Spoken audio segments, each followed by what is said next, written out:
Powell called for more stimulus. So we kind of crossed the line where normally monetary policymakers don't, as a general rule, they don't really comment on fiscal policy. They try to be not kind of directly partisan. But he said, we've used a lot of our tools. There needs to be some fiscal support, right? So he crossed that line in that instance. What I would say now is that what we're seeing on the other side of it is that there's this kind of overflowing amount of fiscal hitting the market. But he's very reticent to comment on the fiscal side because he kind of goes back to the position of not really seeing that his position. But I think at this point, a central banker, if they're trying to be kind of intellectually honest about this, is time to say it's hard to do any of my mandates when deficits are this structurally big. Because a central bank's tools are primarily designed around accelerating bank lending or decelerating bank lending. That's really what they're mostly geared toward. And we're in a fiscal dominant environment now, meaning that ongoing typical yearly fiscal deficits exceed the amount of new bank loan creation. And so those fiscal deficits are kind of a bigger impact on the economy in many ways than those bank loans. And then they can drive things like inflation. They can drive things like nominal GDP running hot with some of the inflationary consequences that come from that. And basically it's saying, look, I don't really have the tools to deal with what's happening there. And so if you want those mandates to be in any way met, there has to be a fiscal response. And so right now it's kind of politically acceptable for central bankers or treasury officials to say, look, in the long run of time, yes, there's a fiscal issue, but but then they always caveat by saying, we still have plenty of room. No one's going to admit that the actual road is kind of running into issues under their watch. In a recent discussion, Lyn Alden highlighted critical issues facing the US economy, emphasizing the need for significant fiscal reform. She pointed out that, with monetary policy tools nearly exhausted, the structural challenges posed by large fiscal deficits, which now surpass new bank loan creation, are becoming increasingly problematic. Alden warned that the central bank is losing control of its balance sheet, leading to persistent inflation and an inability to consistently meet its 2% inflation target. She drew parallels to past debt crises, suggesting that unless spending on Social Security, Medicare, and defense is restructured, the US might start exhibiting characteristics typical of emerging markets, experiencing a slow but steady accumulation of fiscal crises. Alden underscored that without addressing these fiscal issues, central banks will struggle to fulfill their mandates effectively.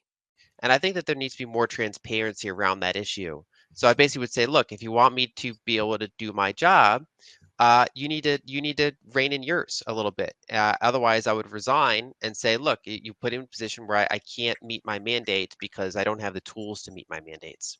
Part of the reason I say nothing stops this train is because, as you point out, the political incentives don't align around trying to control that any sort of like 2 to 4 year time frame. I guess if someone were really trying to stabilize this, um, it would start with changing the structure of spending around Social Security, Medicare, and defense. You have to kind of go blank sheet of paper. Do we need 800 foreign military bases? Is that keeping us safer? No. And what's the cost of all that? That's that kind of thing. Then it's like, okay, so we have systematically kind of made our food less healthy, and now it's kind of ballooning into really high healthcare expenses on a per capita basis. If you look at Japan, I mean, they're going through a significant aging problem. They're much more aged than us, but they spend something like a third per capita on healthcare and get better outcomes. So clearly, we have a kind of a healthcare spending Is that a crisis. polite way of saying that the Japanese are less fat than the Americans? Is that a polite way of saying it? That is a big contributor to it. It's eating habits, but it's also we have a very processed food industry. So it's not like one group just their willpower gave way over a short period of time. It's the combination of human nature with this very processed um, kind of background structure that makes it all the hard choices are just really really easy to make. So it's our food, both individual decisions, food structure, the way we kind of structure healthcare payments, all of that results in basically just a completely ballooning healthcare expense. Then you can do things like mean test Social Security. I mean, there's ways you can at least try to get that back somewhat on the track.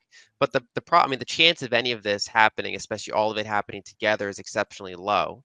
And so I think that's structurally it's going to be very very hard for any politician, even well-meaning ones, to do that. And even if they get elected on that, probably as soon as they start enacting some of that, they would not win a second term. So the last time that developed markets ran into a debt crisis was really back in the 1940s. We also see emerging markets run into them today, and so combining, kind of what's happening mathematically today, what happened in the past, that gives us some view of what this kind of thing looks like. Obviously, technology is different, culture is different. There's all sorts of details.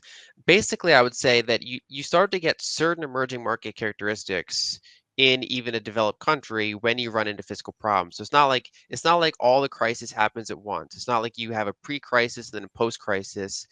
Instead, it tends to be a bunch of um, events that kind of culminate together. And so a key thing that it starts out with is the central bank losing control of its own balance sheet, that it's unable to ever kind of retain it back down, and they find themselves structurally monetizing fiscal debt, and always explaining why they're not really doing that, but their balance sheets, kind of going up cycle by cycle anyway at a faster rate than it used to. And so that's kind of the first step. I would say that we've been in kind of that fiscal dominant situation since around 2019. Ever since we had the repo crisis that probably most audience viewers aren't familiar with, but there was a kind of a financial plumbing issue in September 2019. I would say that kind of marks the probably some of the earlier effects of fiscal dominance. And that wasn't a crisis in the sense that people didn't feel it, but you had that, and then you had the pandemic, and then you had the bank issue of 2023. You had the gilt crisis of late 2022. Um, Over time, these things kind of add up. So basically, what it looks like is the difficulty of hitting a persistent 2% inflation target, which, by the way, that's only added recently. I mean, their definition of price stability they define as 2% inflation. It doesn't have to be 2%. They could aim for zero, but they don't. But basically, their own target is 2%. The way they measure it, you get a challenge of ever kind of sustainably getting back there. You get money supply growth that is continuing to be significant, an inability to raise rates as much as they want to in the face of persistent inflation, the ineffectiveness of those rates, because again, bank lending is not the main issue. Fiscal deficits are the bigger component of the inflation that's happening. You see more protectionism. You see kind of like narratives like in emerging markets, they'll say, look, it's not our fault the currency's problem, it's outside speculators are attacking it, or people are hoarding it, or you kind of put the blame on some outside entity, or some small unpopular entity, maybe you kind of wealthy people in general, kind of a vague group, and you say, look, that's why our currency is weakening, the outsiders, the wealthy, whatever the case may Yeah, be. scapegoat. You got to have a scapegoat. Yeah. Yep. And I think basically you see years and years and years of that. Now, some of the more kind of acute crisis happened, for example, in the mid 2030s, the Social Security fund runs out. And so if that's not addressed in some way on either the spending or the revenue side, then basically people would only get a certain percentage of their expected benefits after Mhm. that point. It would only be fed by current tax revenue rather than the existing fund. So you start to get these kind of mini crises along the way, but it doesn't just go from normal to Mad Max. It Right. basically, anyone who studies emerging markets sees like a slow kind of train of events. I think we'll be okay. I think you have to position yourself to be as okay as possible. I think you wanna prepare yourself, prepare your own situation, prepare your portfolio. In any sort of changing times, there are always some people that are okay and not okay. I mean that's true for any period of time. But basically, major changes in currency cycles are not the end of the world. They're just an end of how certain things existed for a number of decades, and then there's some sort of realignment, and then it's in place for another several decades. So it is, I would say it's disruptive, but there are multiple ways to be okay on the other side of it. So that can be part of it. I think I would add that it's foreign central bank buying and foreign private sector buying. That's the combination that's really driving gold up. You don't see a lot of U.S. buying, partly because our stock market's near all-time highs. So we have a lot of options to invest that have been doing very well that all compete with gold. It could be Bitcoin, the recent Bitcoin ETFs. It could be the S&P 500. It could be Nvidia stock. Whatever's drawing people's attention, they have plenty of things that are invested in that are going up as fast as gold or faster than gold, or so they're not really seeing the same thing. Whereas if you look at gold relative to Chinese equities, or gold relative to what's happening in the yen, for example, those markets are being drawn to gold on average faster, which is mainly why I think you see that. I think if you were to see an earnings slowdown, kind of a more stagflationary impact on U.S. equities, and you start to see gold outperform U.S. equities on some meaningful basis, then you might get more retail domestic inflows into gold ETFs. Thanks for watching today's deep dive into the challenges facing the US economy with insights from Lyn Alden. To recap, we discussed the critical need for fiscal reform and the limitations of current monetary policy tools.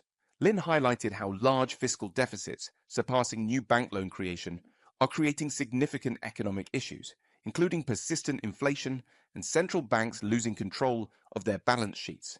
We also explored the potential consequences if spending on Social Security, Medicare, and defense isn't restructured, and how this could lead to emerging market-like characteristics in the US economy. If you found this video insightful, don't forget to subscribe and hit the bell icon so you never miss an update. Like the video and share it with others who might find this information valuable. We'd love to hear your thoughts, so drop a comment below and join the conversation.